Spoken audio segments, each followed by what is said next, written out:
Today I would like to speak to you how to come out of those lustful tendencies. When we discussed about the conscious mind, subconscious mind, we came to know one aspect of it. We have to protect our five senses, put guard on our five senses. And today we will also discuss some other points too, which will help you to overcome the spirit of lust. And when we think about the lustful tendencies, desire of the flesh, fleshly weaknesses, the first thing that we need to remember, if you really want to come out of this sin, if you really want to come out of these bad habits of flesh, anything, maybe addiction to drugs, or any sexual perversions, or any other sin of flesh, the first thing is accept what you're going through. Accept your weakness. Accept that it is sin. That is very, very important. Some people, they justify saying it's okay. What is wrong? If you ever think in your, even at least in the wildest dream, if you think it's okay, you will never come out of it. That point is a grip of the devil to hold on to you.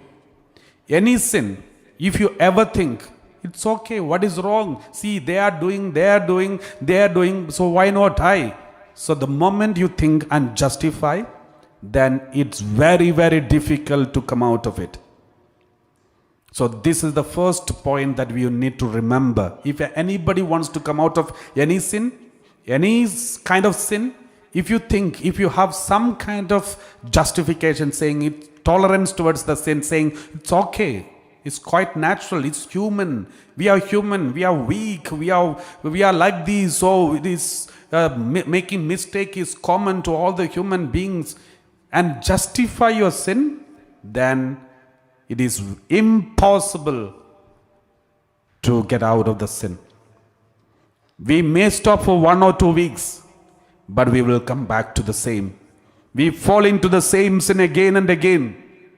Therefore, first of all, we need to be convinced that this is sin. Any sin which we are addicted to, believe, make sure, convince yourself through the word of God, through the teachings of the church and saints and the church fathers, and through the word of God, of course, and then convince yourself that it is evil. If anywhere, any area where you are not sure whether it's evil or not, then find out the teaching, official teaching of the church, what the Lord teaches us, and make sure you should know the truth. The truth will set you free. If you have half truth, you will be bound under the bondage. Even if you have the majority truth you know, but little bit of truth is lacking, still the devil has got something to hold on to. That is why I said, I've seen many people who are into sin. One justification, what is wrong?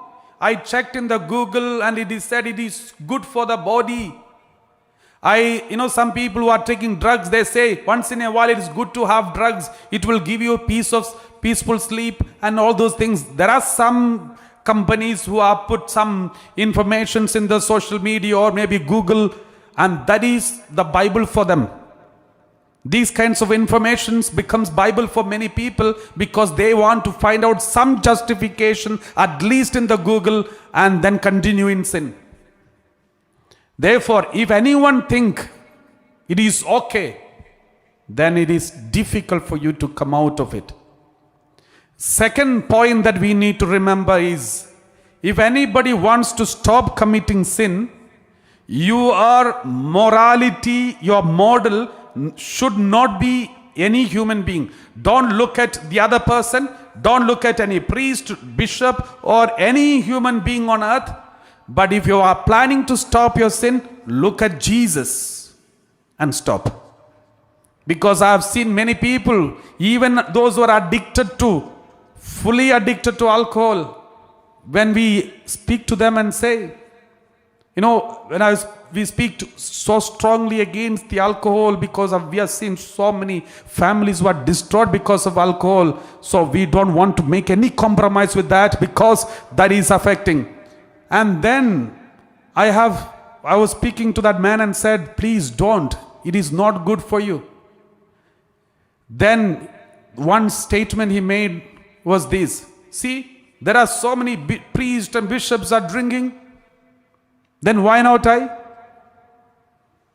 See, he is looking at the other human beings and justifying his alcoholism, addiction to alcohol. Because of his addiction to alcohol, all the family members are disturbed, his children are crying, wife is always being tortured. And he's justifying, looking at some people, showing them and say, see, look at them, they are doing, so why not I? My dear brothers and sisters, maybe you may have a justification to say, as a priest or as a nun or as somebody, you may have justification, say, I'm not addicted to anything, I'm only a little bit. But there are so many innocent people who are looking at you and the way you drink or where you do something, and they are getting inspiration and they are getting justification to fall into addictions and destroying themselves. Therefore, that is one of the reasons why we do preach no compromise with this. Because little compromise, there are people who are taking advantage of it and getting destroyed completely. My dear brothers and sisters, maybe everything is legal, okay, no problem, but it is not needed for salvation. We read like this in the Word of God. Many people say, what is wrong, Father? Little bit okay, little. Maybe they may have justifications for yourself. But at the same time, because of your little bit, if someone falls into bigger sins, then you will be responsible. Jesus said, do not be a scandal to the least of your brother and sister. If you are becoming a scandal to the least of your brethren, it is better to tie around your neck a big millstone and go and be thrown into the sea. Jesus was very strict with this. We read 1 Corinthians chapter 6 verse 12. 1 Corinthians chapter 6 verse 12, we read like this: all things are lawful for me, but not all things are beneficial. Maybe it is lawful, legally okay, but is it beneficial for you? As a priest, as a nun, as a layman, as a preacher, as a Christian, is it encouraging spiritually after taking alcohol or drugs or any other thing? We may have our own justification, but do you think after taking all this you are getting a more anointing? A more visions from the Holy Spirit? Wisdom from God? It need not be, but there is also possibility of just opposite. We read in the Word of God, there are certain words of God which are very terrible, which may shake us. But I would like to share with you that because this is one area where many people are struggling. We read like this, Isaiah 28 verse 7. Isaiah 28 verse 7. We read like this: these also reel with wine and stagger with strong drink. The priest and the prophet reel with strong drink. They are confused with wine. They stagger with strong drink. They err in vision. They stumble in giving judgment. When we compromise little bit, saying it's okay, there is nothing wrong, forgetting the fact that there are so many people who are looking at us and getting inspired and scandalized and falling into bigger sins, then what does the Bible say? These also reel with wine and stagger with strong drink. The priest and the prophet, those who are supposed to be a role model and good role models in front of the people, they are confused with wine. They stagger with strong drink. They make mistakes in their vision, may not be able to guide the people of God in the right way. They stumble in giving judgment. Proper judgments will be wrong. It can happen, my dear brothers and sisters. Just because I'm a priest, I don't need to give you the right answer and correct judgment and correct guidance. I have seen people making mistakes in their judgment. One day one person came and said, Father, I was having repentance after attending a retreat, and I prepared all those sins which I came across in my life, even minute sins, and went to a confession to a priest. And then when I was going on confessing all my details of the sin, the confessor got offended and said, you are scrupulous. And then I stopped confessing the sins and then winded up confession. Then I started doubting, am I becoming scrupulous? My dear brothers and sisters, we have to be very careful. Just being open to the Lord and confessing every sin is not a scrupulosity, but it is sincerity. Because we are making sure that every sin should be confessed because we want to be holy. The sacrament of confession is given to us to use it properly. Why Saint Dominic Savio used to go for confession every third day? Not because Dominic Savio was committing terrible sins, but because there are small sins which he came to know that it is blocking the grace, and he made sure to go and confess it. So that is why I said we have to be very careful. And therefore, my dear brothers and sisters, we need to pray for each other, pray for the whole church, pray for every clergy and the ministries and religious and everyone, all the divine ministries and all the other ministries around the world. And please pray for me too, because so that we may not lead people astray through our wrong role models. Sometimes, just because of the human nature, we may compromise and people take it an advantage and fall into many sins. And when they are asked of their sin, they say, look at that priest and look at this religious nun, look at them, they do, so why not I? This becomes a justification for their sins. Therefore, we have a responsibility to be a good role model as much as we can. And then the rest God will do. Therefore, if anybody wants to come out of the sin of lust or any other fleshly sins, the first thing that we need to do is this: never justify our sin, never compromise with our sin, never look at other human beings and justify our sin. Look at Jesus and justify if you want to. But when we look at Jesus, we will feel guilty about our sin. When Peter looked at Jesus, first time when Peter came across Jesus in the boat, Jesus was preaching. After the preaching, Jesus told Peter, go and cast the net. Then Peter said, we tried the whole night, but we got nothing. So since you said we will try again, they cast the net, they got enough and more. Then Peter came to know that this is Jesus, the Messiah. The moment he came to know Jesus, the Lord, is in front of him, Peter started beating his heart and cried loudly and said, Jesus, I'm a sinner, please leave me. My dear brothers and sisters, when we are in the presence of God, when we look at Jesus, we feel we are sinners.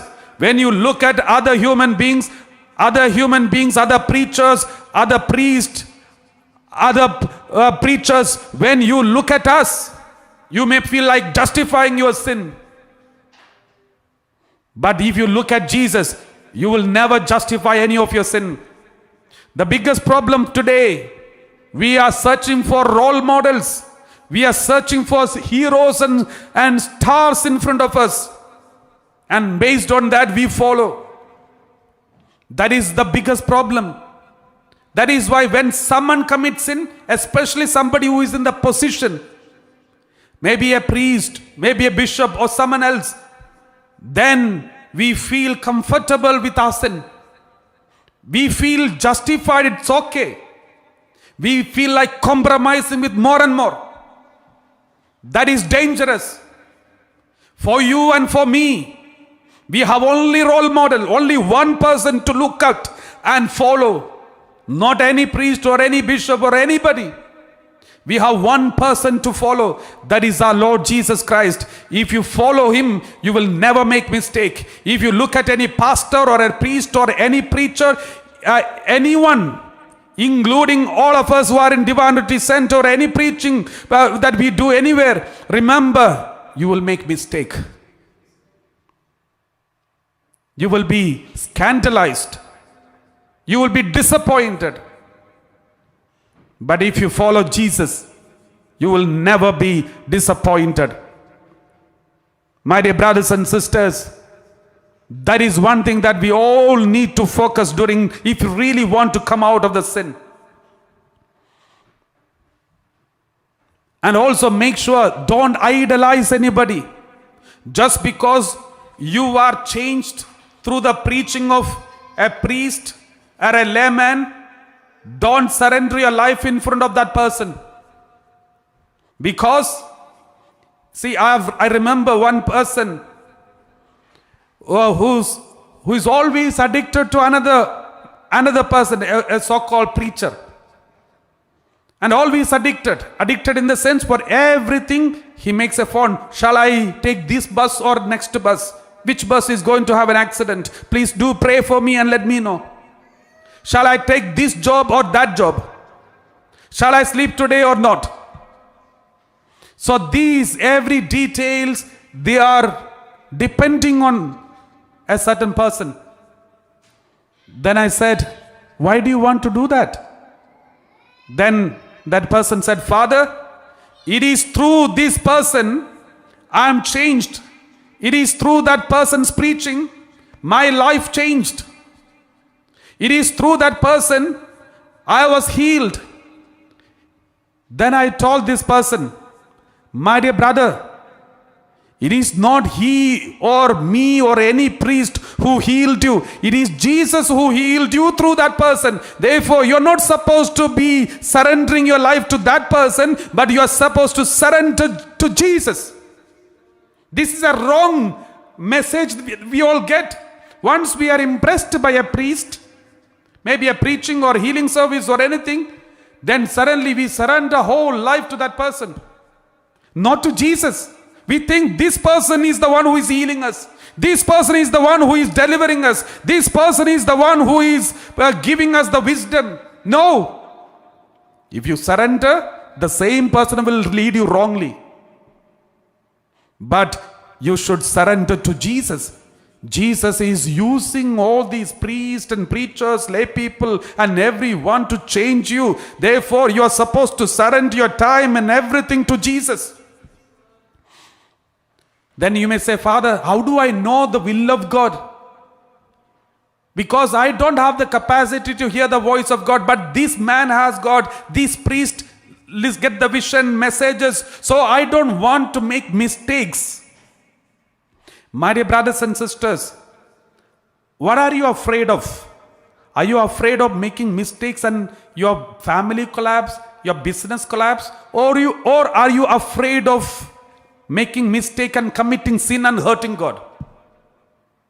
Many people, they are addicted to the human beings and always make phone calls to them and say, what shall I do? This is, they are this worldly. Their intention is this worldly. Okay, this marriage should be a correct marriage so that I may enjoy a peaceful family life. So I need a vision. This business which I am going to enter should be the most successful one. Therefore, I need a vision from somebody who gives me wisdom. It's like, running after fortune tellers. That is dangerous. That is not what we are supposed to do. God has helped you through a priest. God has given you message through a priest, maybe a wisdom, so that from today you should depend on Jesus. You should have an intimacy with him. And you should focus not on your business or your this worldly life, but other worldly life. Then God himself will direct you, guide you directly. You don't need anybody in between. God came and told Sarah and Abraham, when he was 75 years old, God said, you will have children like the stars in heaven and the sands on the seashore. Then Abraham said, okay. He was not so convinced initially, but he agreed. After all, it's God who speaks. And God said to bless Sarah and Abraham together and said, both of you will have children. They waited. One day, 1 month, 1 year, and 2 years, 3 years. They were going on waiting. Suddenly, Sarah lost patience. Sarah said, I think the promise of God is not for me. God has promised, but I am barren. But maybe God wants you to have a relationship with my servant. And through the servant, you will have child. Then Abraham had physical relationship with the servant of Sarah. And they got the son called Ismail. And then later, Ismail and Hagar, the servant Hagar, became a problem for Sarah herself. And then she complained. Then Abraham complained to God. Then God said, I have my promises for you and Sarah, both of you. Now why are you depending on someone else? Why are you running after somebody else? Get rid of them from your life.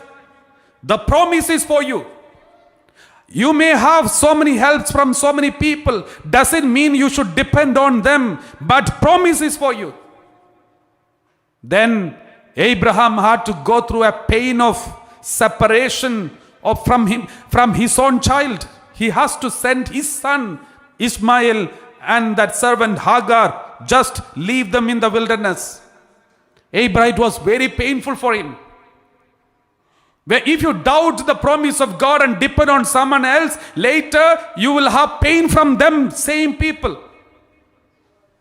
God wants you to depend on, the promises in the Bible is not for Father Joseph or Father Anthony or any other priest. The promises in the Bible is for you.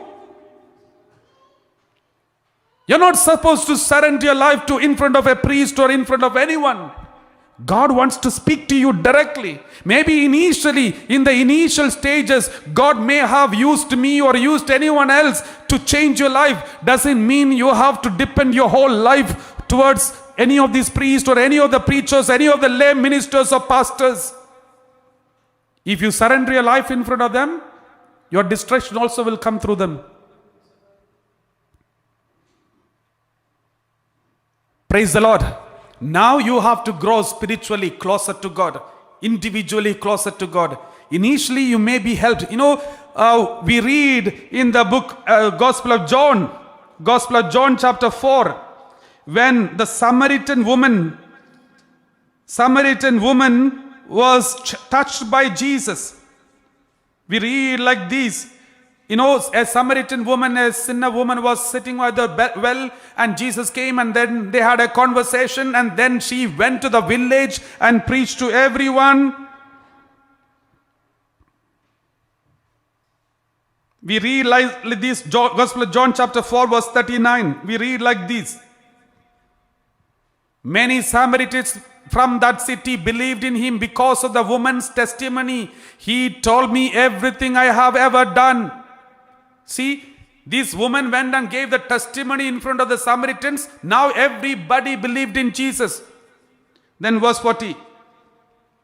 So when the Samaritans came to him, they asked him to stay with them, and he stayed there 2 days. Continue.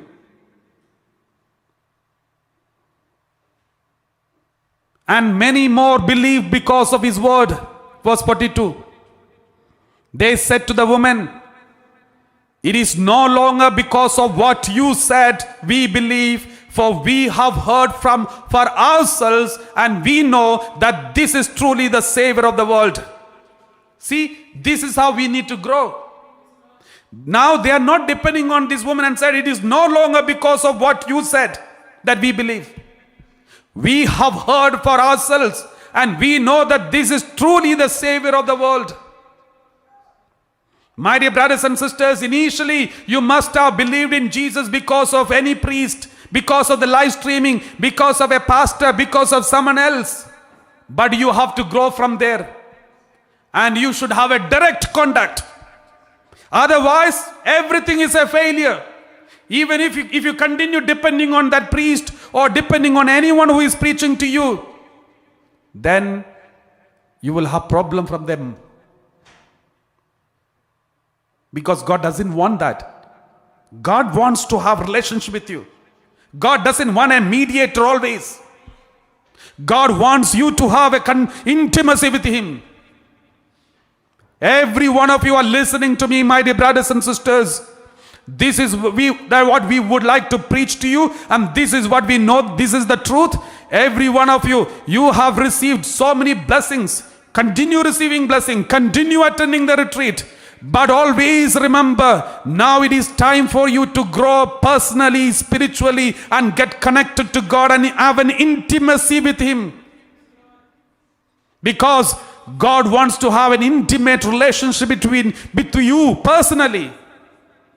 Because He's your Father. It's not only mine. He is your Father. Your Father in heaven. Heaven is not just only for the preachers, but also for you. Praise the Lord. Therefore, this is very important, my dear brothers and sisters. When we grow spiritually, we need to grow like this. And why do I say this? Because sometimes I've seen people are very addicted to certain people, and always, even if they preach just because they have some affiliation or connection with those people, preachers or pastors, they don't want to know the truth. They are blindly following individuals. Even if they are against the traditional teaching of the Bible, we just follow them. When they say something, we say Amen and clap the hands. That means we have surrendered our brain also in front of the feet of these individuals. This is idolizing the person. That is why many denominations are created in the world. Thousands, more than 40, 50 thousands. Because of idolizing. Praise the Lord. That is dangerous, my dear brothers and sisters. Maybe they are very powerful prophets. Maybe you are getting messages and visions in the live streaming from us. But at the same time, remember, your love, your affiliation, your surrender, your dependency should not be on me or any one of these priests who are here, but on Jesus and His church, the Holy Catholic Church, and the teaching of the church for the last 2,000 years.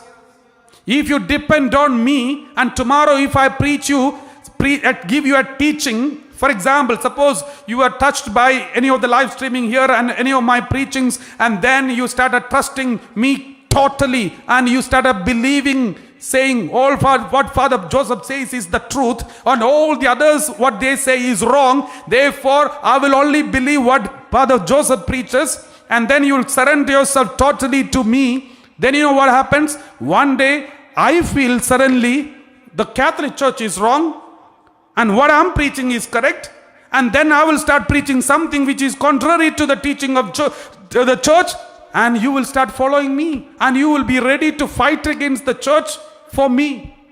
That is called idolizing the person. That is idol worship. Sin against first commandment. You should never surrender your brain in front of me or in front of anyone, only in front of Jesus and the church that is lasting last 2,000 years. The church is not wrong. We human beings, even priests and bishops, we make mistakes and wrongs. You know, in the Bible, there is a powerful prophet who made a mistake.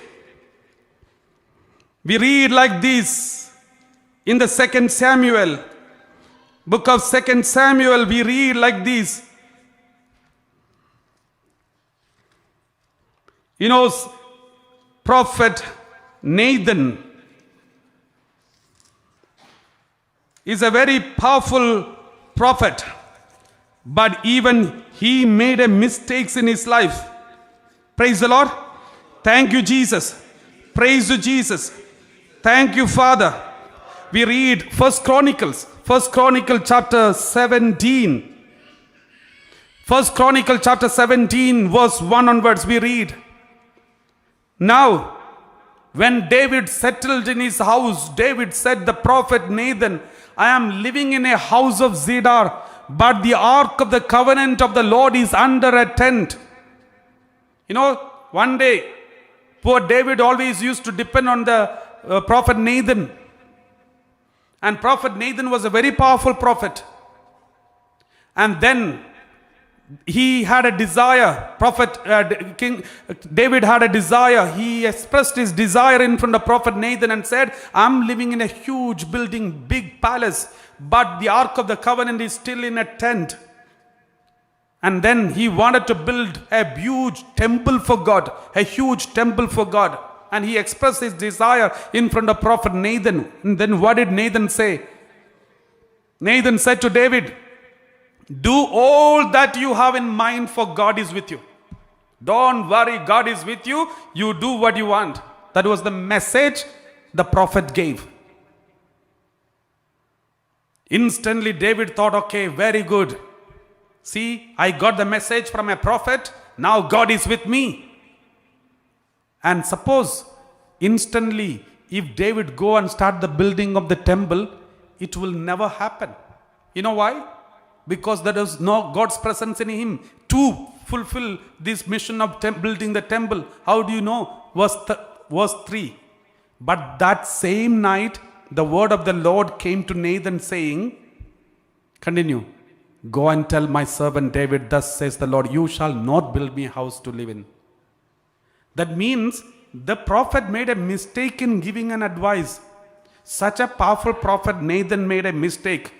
Then think about the small prophets you meet every day. And even prophet Nathan made a mistake. Thank God he got the correct answer and he corrected David. But today's prophets need not correct you because of the ego. So be very careful. If you surrender your brain in front of any human beings, surrender your brain only in front of Jesus. Trust the church totally blindly. Don't worry, because this church is standing for the last 2,000 years. It is not one person's brain. For the last 2,000 years, the brains were used. It is Jesus who started. Therefore, if you want to challenge the church, you challenge the church, but you will be wasting your time.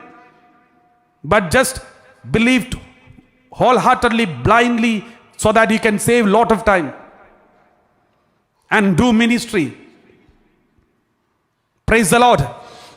And therefore, this is something that we need to remember. Every prophet can make mistake. Therefore, in the initial stages, you may be helped by some powerful people, preachers, ministers, pastors, visionaries, messengers. That's well and good. Thank God for it. Now, God wants to have an intimacy with you. God wants you to enter into a relationship with him. Because God says, the promise is for you, my dear brother. Promises is for you, my dear sister. The miracles and gifts and charisms and fruits of the Holy Spirit is for you. Therefore, come to me. Praise the Lord. Hallelujah. That is why the Lord, in order to find him, connect to him, we have all the possible ways God has established in the church. To grow in holiness, the Lord has given us the sacrament of confession. To receive the body of Christ, we have the sacrament of Holy Eucharist. To get rid of all the original sin, we have the sacrament of baptism. To get the Holy Spirit, we have the sacrament of confirmation. When we are sick, we have the sacrament of holy anointing of the sick. We have, in order to lead a family life, we have the sacrament of marriage. Use all these sacraments and sacramentals, and you can grow spiritually and get connected to Jesus. God has given us all these provisions for us to grow spiritually. We have to use it. The last moment when we are about to die, we have the anointing of the sick, and with this, it is in fact the food for your last journey. And this food will help you to reach heaven. That means from the birth till the last moment, until you reach heaven, you are covered by the grace of God. That is what is given in the Holy Catholic Church. The moment you are born, you are given the baptism from the original sin, the deliverance from original sin. Then you have the sacrament, the grace of the Holy Spirit, and also the grace of to overcome the sin. After baptism and confirmation, you may fall into sin again, because we are in the world and we have the tendency to the sin. Therefore, we may fall into the sin. That is why we have the confession and Holy Eucharist, which we can receive every day. That means we will be in the grace every day. And then from the birth, we are in the grace through the sacrament of baptism, through the sacrament of confirmation. Then every day we can receive the Holy Eucharist and confession if you want. And then we have the grace every day until our death. Just before our death, we have a final food for our journey. That is called the anointing of the sick. With the power of it, we will make sure and we will surely reach heaven. And all these moments of our journey of our life here on earth is covered by the grace of God. That's how the Holy Catholic Church is protecting you. Our Lord Jesus is protecting you through the Holy Catholic Church. Praise the Lord. The church never abandons anyone in the journey, any part of your life. Always accompanies you. Only we abandon the church. The church doesn't abandon us. Every time when we don't go for sacraments, we are abandoning the church which God has established. Church means the mystical body of Christ. Praise the Lord. So, my dear brothers and sisters, if you really want to come out of the sin, first admit the sin. It's a sin. I am a sinner. I have to come out of it. No justification. Second, don't look at other people and get inspired, but look at only Jesus. Only Jesus. Nothing else. Praise the Lord. And the third one that you need to remember, we should be convinced. Okay, that's part of the first point. Be convinced that what we are, this is sin, this is not sin. We should have a conviction and no compromise at all. And the third one that we need to remember is fill your mind with the Word of God. Fill your mind every time. Fill your mind with the Word of God. I told you the other day, the conscious mind, subconscious mind, unconscious mind. If the conscious mind and subconscious minds are filled with dirty things, that is when every time when we close our eyes, only dirty things, dirty thoughts, dirty pictures, dirty feelings coming to our mind, popping up. Because our mind is full of these. From the past, we were watching and listening and hearing and seeing, and all these things have filled us, subconscious mind and conscious mind. Therefore, every time when we calm down, it is popping up and it is leading us to temptations. Therefore, how to cleanse our subconscious mind and unconscious mind? One is confess all your past sins. Second, reject and renounce it. Don't ever enjoy it anymore. Every time when I enjoy my past sin, I'm feeding it. I'm feeding that sin in me. And I'm renewing my sin again. Therefore, don't ever enjoy it, but reject the sin and its pleasure. Every sin is an action, but there is also a pleasure attached to the sin. If the pleasure is not there, nobody will sin. So, sin is more important. It's not more important, but the pleasure is important, because it is because of the pleasure we sin. Why people take drugs? Because there is a pleasure attached to it. Why people commit sexual sins? Because there is a pleasure attached to it. So the pleasure is the reason why we commit sin. The sin, once it is committed, it goes. But the pleasure remains in us. Or the desire for pleasure remains in us. And in the future, if you think about that past sin, that means you are desiring to enjoy the pleasure again. You are at least in your mind bringing back the pleasure. When you bring back the pleasure in your mind, naturally it goes to the body. Then it is called temptation. The temptation comes because we are bringing back the past pleasure of the sin. So what are we supposed to do? Reject not only the sin, but also the pleasure. This pleasure connected to sin is the reason why we have temptation. I don't want this pleasure anymore. I reject this pleasure. If anyone take pride in the past sins they committed, if anyone think about the past sins very often and enjoy it, that means they are bringing back the past pleasure and enjoying it. Sooner or later, they will commit the same sin within no time. There is no doubt about it. Therefore, we have a duty and responsibility. If you want to grow, we should have a continuous fight, not against anybody outside there, but someone inside of us. A wrestling with God. This is what Jacob had. Wrestling with God means not against God. With the help of God, we wrestle against ourselves. You know, many people think Jacob had a wrestling against God. No, Jacob had a wrestling with God against his own weakness, because Jacob was not a good man. He cheated his father, brother. He had so many desire. He cheated, and in his own, his own father-in-law. It is true that he was also cheated by his father-in-law, but he was not a good man. He cheated his brother, his father, and many people. Therefore, before making him, appointing him with a very powerful position of being the head of the Israel, God made sure he should be purified. Therefore, first he separated all his family members and made him stay alone in one side of the river. And then he was there alone, and then God came, and there was a wrestling, a continuous wrestling where he was hurt. Jacob was hurt.